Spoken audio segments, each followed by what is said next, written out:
June 1941, Eastern Europe. Germany drives into the Soviet Union, and the fighting on the Eastern Front quickly descends into a war of starvation, executions, and relentless brutality. The men of the 1st Mountain Division who serve there grow hardened and indifferent to suffering, shaped by both the violence they witness and the violence they are ordered to inflict. When these troops are later sent into the Balkans, they carry this brutality with them. Villages burn, civilians are shot, and terror becomes routine. But the crimes of these men will not remain unpunished, and by the end of the Second World War, thousands of them will pay for what they have done with their own lives. At the outbreak of the Second World War, on the 1st of September 1939, the 1st Mountain Division, an elite unit of the German army, the Wehrmacht, participated in the invasion of Poland with a strength of nearly 25,000 men. The unit, which was created in April 1938 and used the Edelweiss flower as its identification symbol, had distinguished itself during fighting in the Carpathian Mountains. Already during this first phase of the Second World War, members of the division committed their first war crimes when they killed 6 civilians and 3 prisoners of war on the 8th of September 1939 in the Polish village of Rozdziel. These acts were part of German policy against civilian population of Poland, during which the German soldiers were trained to see civilians not as people, but as potential enemies. In the spring of 1940, the division joined the attack against Western Europe, and soon they were fighting in the forests around the rivers Meuse and Aisne. It gained a reputation for moving quickly and efficiently, and when France surrendered after 6 weeks, parts of the division were held in reserve for possible operations against the United Kingdom. They were formed into a combat group, which was tasked with capturing the heavily fortified and modern armed British fortress of Gibraltar, with its strategically important naval base. This proposed campaign, codenamed Operation Felix, could have decisively weakened Britain's naval supremacy in the Mediterranean if it ever took place. However, even during the covert reconnaissance, Francisco Franco, the Spanish dictator, refused to cooperate because Adolf Hitler was unable to make any concrete promises regarding his desired territorial plans in the Pyrenees, and the expansion of the Spanish colonial empire, which would be built from French colonies. As a result, Operation Felix was never carried out. Soon, the division was transferred and used in an attack against Yugoslavia in April 1941. Here, the division received another quick victory, when the country fell in just a few days. But the time of German quick victories was coming to an end, and the war that was coming would last much longer and turn far more savage. In June 1941, the 1st Mountain Division joined the invasion of the Soviet Union as part of Army Group South. Its soldiers fought in the forests and fields of Ukraine, capturing towns such as Vinnytsia and Uman. There, under the command of Generalmajor Hubert Lanz, they took part in the destruction of the encircled Soviet armies, taking tens of thousands of prisoners. While some of those prisoners were handed over to the SS and shot, others were left to die of hunger and cold in the camps established for captured Soviet soldiers. In the city of Lviv, in today's Ukraine, which fell early in the German campaign against the Soviet Union, members of the division and local Ukrainian militia joined in the pogroms that killed thousands of Jews in the streets. The division's command played a part in the violence by fueling hatred and by turning away as atrocities against civilian population took place. In 1942, the division took part in Hitler's Great Southern Offensive, advancing into the Caucasus toward the Black Sea. The mountain troops fought their way through passes over 3,000 meters high. In August 1942, they climbed Mount Elbrus, the highest peak in Russia and Europe, and raised the Nazi flag on the summit, a symbolic victory celebrated in German newsreels across Europe. But the campaign itself ended in failure, and the Soviet counter-offensive forced them to retreat through the same mountains they had conquered, leaving behind hundreds of dead and frost-bitten men. By the spring of 1943, the division was a shadow of what it had been. More than 19,000 men had been killed. The remnants who staggered back from the Eastern Front were veterans shaped by extreme cold, hunger, and violence. In 1943, the division was withdrawn from the Eastern Front and sent to the Balkans, where a new kind of war awaited them. Instead of fighting regular armies, the Edelweiss soldiers were ordered to crush partisan movements in Yugoslavia, Albania, and Greece. Under the Generalmajor Walter Stettner Ritter von Grabenhofen, they received direct instructions from the German High Command to use extreme measures in this territory. Villages suspected of helping partisans were to be destroyed, their livestock seized, and their inhabitants executed. This was no longer war in the traditional sense, but organized terror against the civilian population. The division's reputation for brutality grew rapidly as they fought against partisans in Montenegro, where they shot prisoners without trial. Members of the unit were killing also in Albania, where they committed the Borovë massacre, which took place on the 6th of July 1943, and is considered the worst Wehrmacht crime in Albania, where the members of the 98th Regiment of the 1st Mountain Division, armed with flamethrowers, set every house in the village on fire, and while some of the victims were shot and killed, many were grouped inside the village church and burnt alive.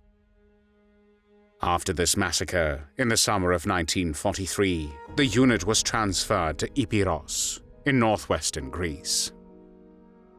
This region, with its steep mountains and isolated villages, was suspected of harboring resistance fighters of the Edes movement, a Greek nationalist organization under Napoleon Zervas that fought both the Germans and, at times, the communist Elas partisans.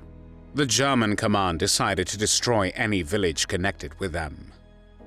On the 25th of July, 1943, soldiers from the 98th Regiment of the 1st Mountain Division surrounded the village of Mousiotitsa, home to shepherds and farmers who lived off the land. The troops divided into 4 groups and attacked from all sides. They looted homes, set fire to buildings, and rounded up the villages on a plateau above the town. In the late afternoon, the captives were lined up and shot with machine guns. 136 people were killed that day, elderly, women, and children. The bodies were thrown into a dry well because there were too few survivors left to dig graves. A month later, on the 27th of August, 1943, the same unit returned and murdered 17 more people, including entire families. The German report later claimed they had killed 100 bandits, a lie repeated to justify the killings. The Mousiotitsa massacre was only the beginning of the terror in Epirus. In the following weeks, the 1st Mountain Division destroyed village after village. In the village of Kommeno, on the 16th of August 1943, 317 civilians were murdered, among them pregnant women, elderly, and small children. Germans murdered in this attack 94 kids under the age of 15. Members of the 1st Mountain Division continued their bloody work in Greece also during the autumn of 1943. In the village of Lingiades, on the 3rd of October 1943, after partisans had killed a German officer, the division took revenge by executing 92 civilians, most of them women and children, and burning the entire village. Only 5 people survived the massacre, as they feigned death among the corpses and then escaped from the burning buildings by ascending via the fireplace chimney. The division's greatest crime came after Italy's capitulation in September 1943. The Italian troops stationed on the Ionian Islands refused to surrender to the Germans. The Edelweiss Division was ordered to disarm them. On Kefalonia, between the 21st and 24th of September 1943, The division massacred around 5,200 Italian soldiers of the 33rd Acqui Division, who were previously their allies in the conquest of the Balkan territory during the war. A few weeks later, in Sarandë, a city in Albania, the members of the division executed the officers of the Italian 151st Perugia Division after they had surrendered. In total, during the summer and autumn of 1943, the 1st Mountain Division destroyed more than 200 villages in western Greece and Albania, burned over 4,500 houses, and killed at least 2,000 civilians. Only 23 German soldiers died in combat during the same period, showing that these were not battles but massacres. Women, children, and the elderly were often killed first, and entire communities were left in ruins. The division's soldiers called these operations Bandenbekämpfung, anti-bandit warfare, but they were in fact acts of extermination. By late 1944, the war was turning against Germany.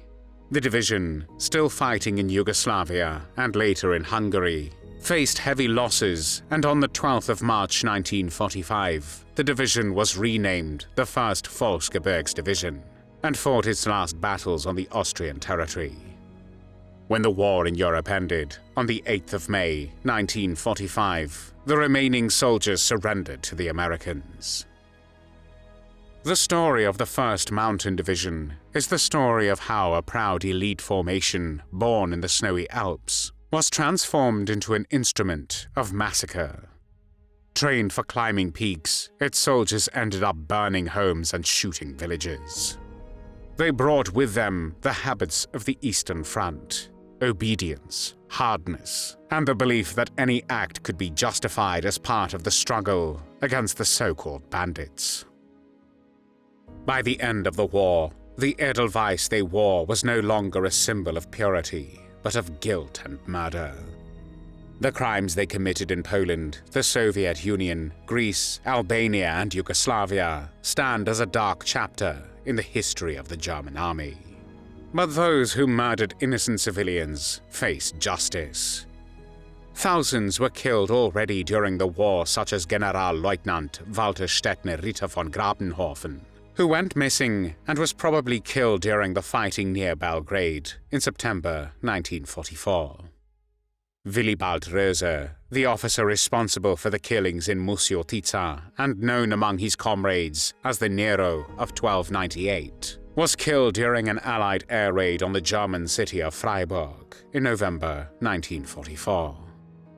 Others were executed by Allies after the war, like former commander of the division, General of Mountain Troops Josef Köbler, who was hanged in Ljubljana on the 26th of February 1947. In the Balkans, the crimes of the Edelweiss Division are still remembered. Mousiotitsa, Kommeno, Lingiades, and Borovë rose again from the ashes, and their inhabitants gather every year to honor the victims. Monuments mark the execution sites, and the scars of these atrocities endure in graves and ruins that remain to this day. Thanks for watching the World History Channel. Be sure to like and subscribe, and click the bell notification icon so you don't miss our next episodes. We thank you, and we'll see you next time on the channel.